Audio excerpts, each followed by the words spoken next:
안녕하십니까? 안녕하세요. 날씨 많이 춥습니다. 자, 261쪽에 되겠습니다. 자, 공급자 금융입니다. 자, 여러분이 우리 저번 주에 주택 금융에 있어서 우리가 대출을 받을 때 고정금리로 대출 받을 것이냐 변동금리로 대출 받느냐 이 금리 결정을 배우셨고, 그리고 대출을 받으면은 대출금을 상환하는 방식, 원금 균등, 원리금 균등, 원리금 체증식 상환 방법에 대해서 배우셨습니다. 그리고 또 올해 시험에 출제되었던 또 주택연금 제도에 대해서 간단히 살펴봤고요. 그리고 이제 또 시험에 또 올해 출제가 되는, 여러분 내년에 출제하겠죠?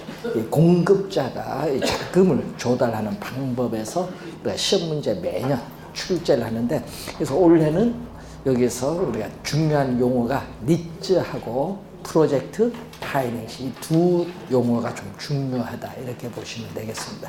자, 먼저 이 니즈가 이제 나오고 있습니다. 자, 니즈를 보시면은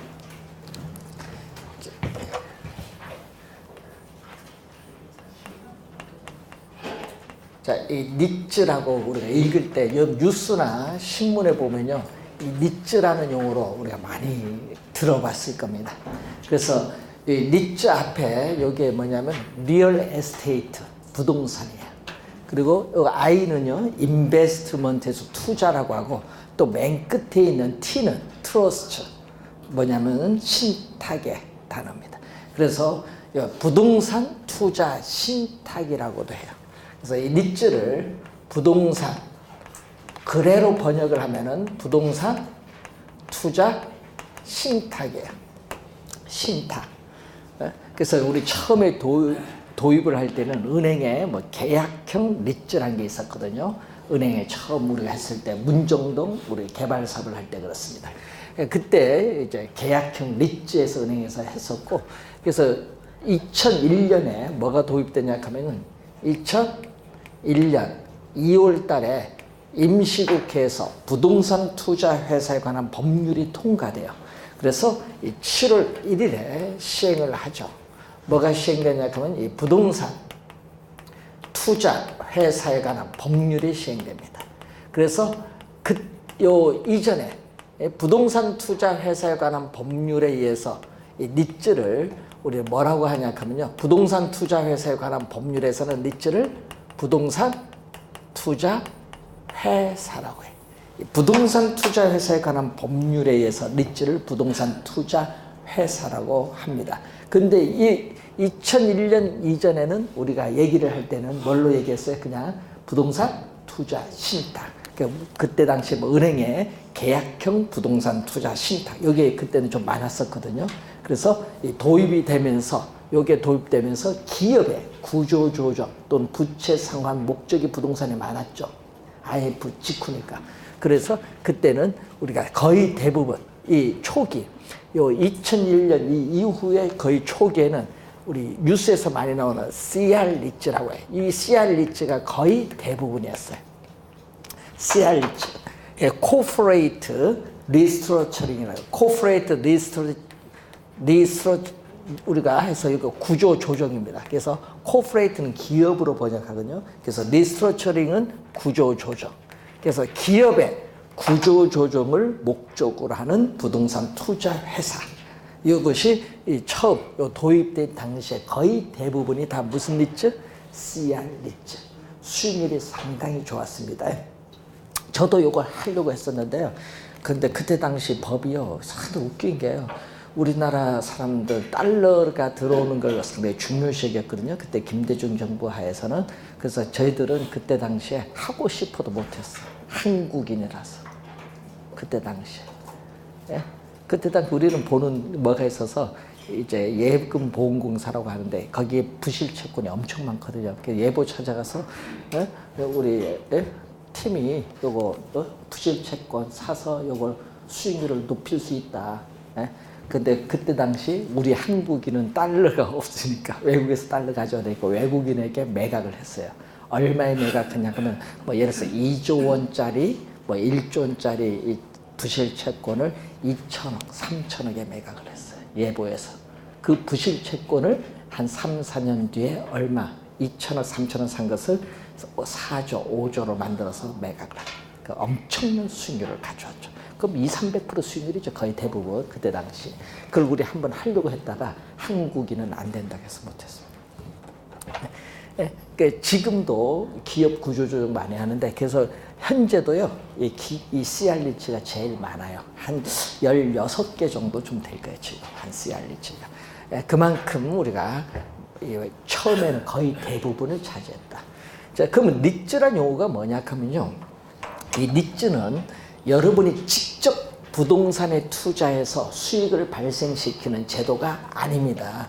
그러니까 직접이 아니라 뭐죠? 간접이에요. 그럼 여러분 직접 부동산에 투자하는 것이 아니라 간접이라는 거죠. 간접.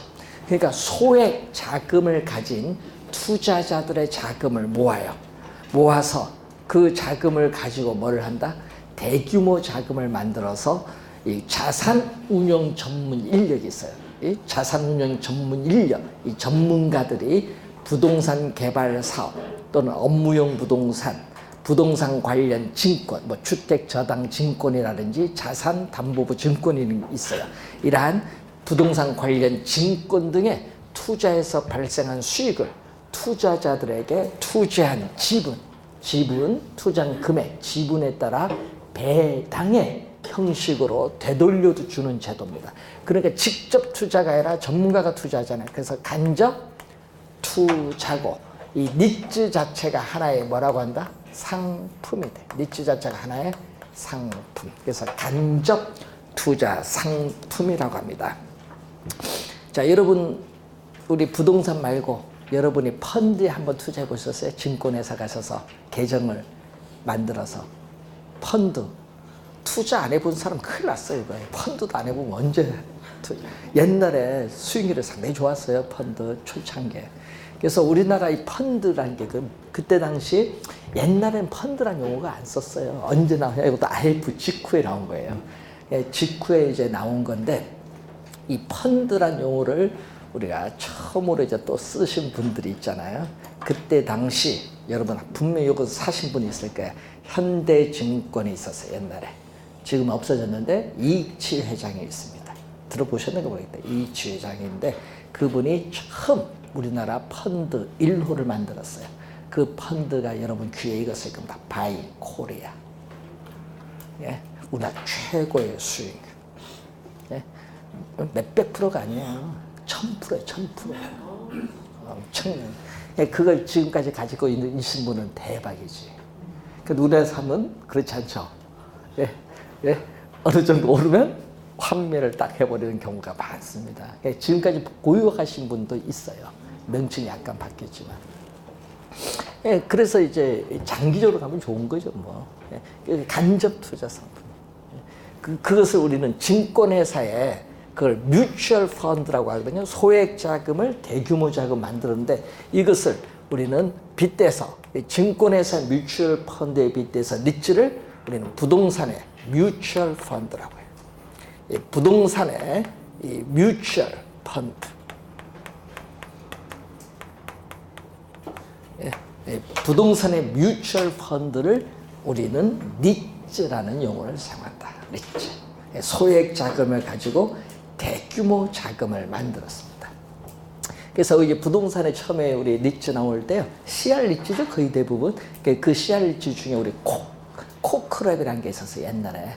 그 코크랩 1호, 2호, 3호, 4호, 5호, 7호 뭐 이렇게 가 있는데 그때 코크랩 중에서 그때 당시가 3호였나? 그 코크랩 그 펀드를 만들었어요. 한 사람당 얼마? 500만 원.